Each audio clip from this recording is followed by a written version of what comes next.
राजस्थान वक्फ board द्वारा रामगढ़ मोड़ स्थित करबला में वक्फ की जमीन पर हो रहे अवैध अतिक्रमण पर चलाया गया बुलडोजर। राजस्थान वक्फ बोर्ड चेयरमैन डॉक्टर खानू खान बुधवाली ने खुद मौके पर मौजूद रह कर दिया कार्यवाही को अंजाम। घरों के आगे हो रहे थे 15 फुट तक कब्जे, सभी को किया गया ध्वस्त।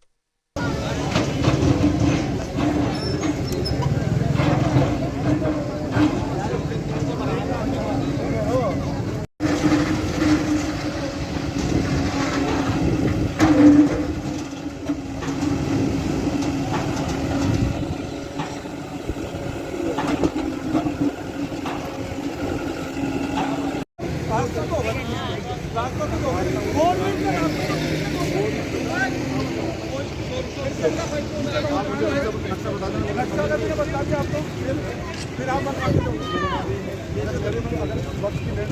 हाँ सर, हम देंगे। हाँ सर।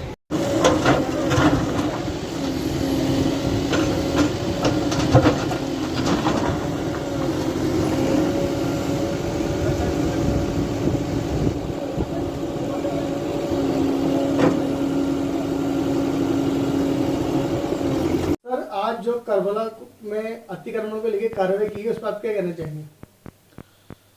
देखिए, आज जयपुर के अलावा भी एक बाहर के ज़िलों में भी कुछ वक्फ की कार्रवाई की गई है। जैसे कोटा के अंदर एक बड़ी कार्रवाई की गई है जो खाली करवाने काम जिसका इंक्रोचमेंट कर रहे थे। उसके बाद दरगाह जमालिया जो हाजी कॉलोनी के अंदर जो जोटवाड़ा रोड पे है, वहाँ पर भी जिस तरह से लंबे समय से भूमाफियाओं के द्वारा गलत दरगाहों को तोड़फोड़ करके उनके कब्जा किया गया, जो वक्फ बोर्ड को किराए भी नहीं देते हैं।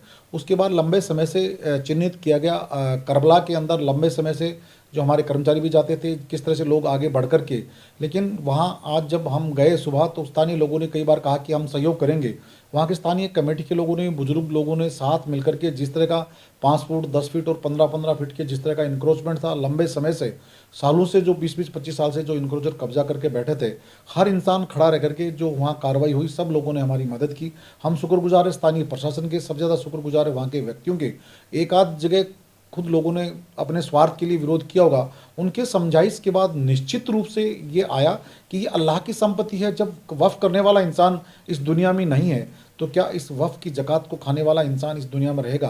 क्योंकि वहाँ इज्तिमा होने जा रहा है, वहाँ तमाम लोगों की एक संदेश जाता है कि साफ़ सफाई और बेहतरीन अगर होता है, जहाँ लाखों की तादाद में जो तमाम एक मैसेज लेके आते हैं और एक बड़ा मैसेज लेके यहाँ से जाते हैं, तो ये मैसेज वहाँ के तमाम वहाँ के कॉलोनी के वहाँ के लोगों ने जो जितनी बेहतरीन जो मदद की और स्थानीय प्रशासन के द्वारा, मेरे बोर्ड के कर्मचारियों के द्वारा, ये राजस्थान के जयपुर शहर की सबसे बड़ी वफ़ के जो कब्जेदारियों की में जो बड़ी कार्रवाई थी, ये बिल्कुल जो पहले कई बार डीडवाना, नागौर, झुंझुनू, भरतपुर, कोटा, बारा, झालावाड़ में कई जगह हुई, उदयपुर में उसके और डूंगरपुर और बांसवाड़ा में भी, उससे भी बड़ी कार्रवाई जो जितनी आज जो लंबे समय से लंबित थी, उस कार्य पर को इंतजाम दिया गया, जो मैं उन तमाम लोगों का शुक्रगुजार हूँ।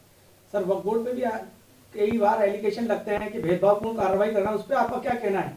देखिए, वक्फ बोर्ड कभी भी किसी से भेदभाव नहीं करता। इस चेयर पे बैठते हैं, आरोप प्रत्यारोप लगाना बहुत इजी लगता है। वक्फ बोर्ड का सबसे पहला ध्येय यही होता है कि अल्लाह की संपत्ति को बचाने के लिए हम कार्रवाई करते हैं। तो निश्चित रूप से किसी इंसान की पैर के नीचे से ज़मीन खिसकती है, उसकी रोजी रोटी छीनती है, तो निश्चित रूप से आरोप और प्रत्यारोप लगाना उस व्यक्ति अपने आप का एक कर्तव्य, अपने आप का धर्म, अपने आप का ईमान मान लेता है। लेकिन उनको सोचना चाहिए कि जब स्वयं बने थे तो क्या दूसरे व्यक्तियों ने इस तरह के आरोप प्रत्यारोप लगाने का कार्य किया?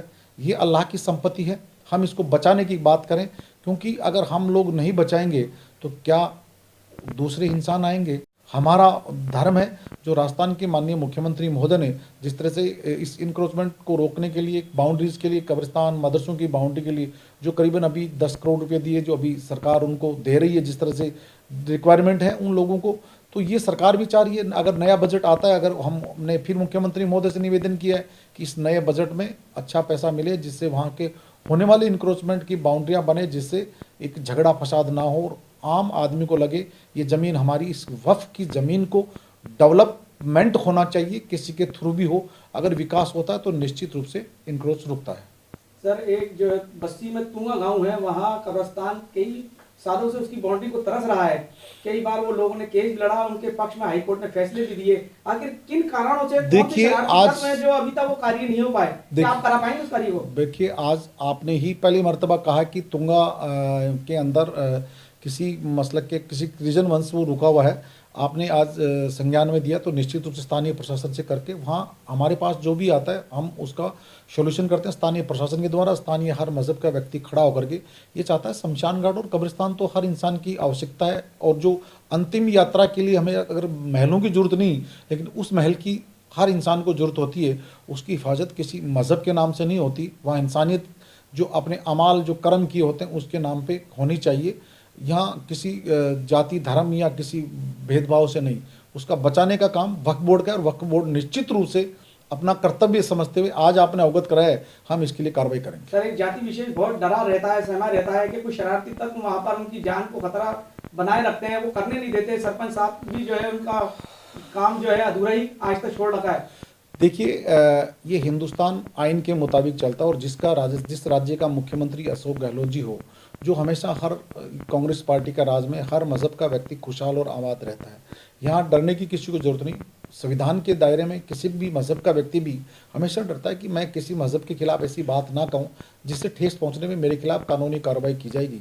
इसलिए उनको किसी व्यक्ति को डरने की या झगड़ने की जरूरत नहीं है, और ना ही इस तरह की कोई बात है।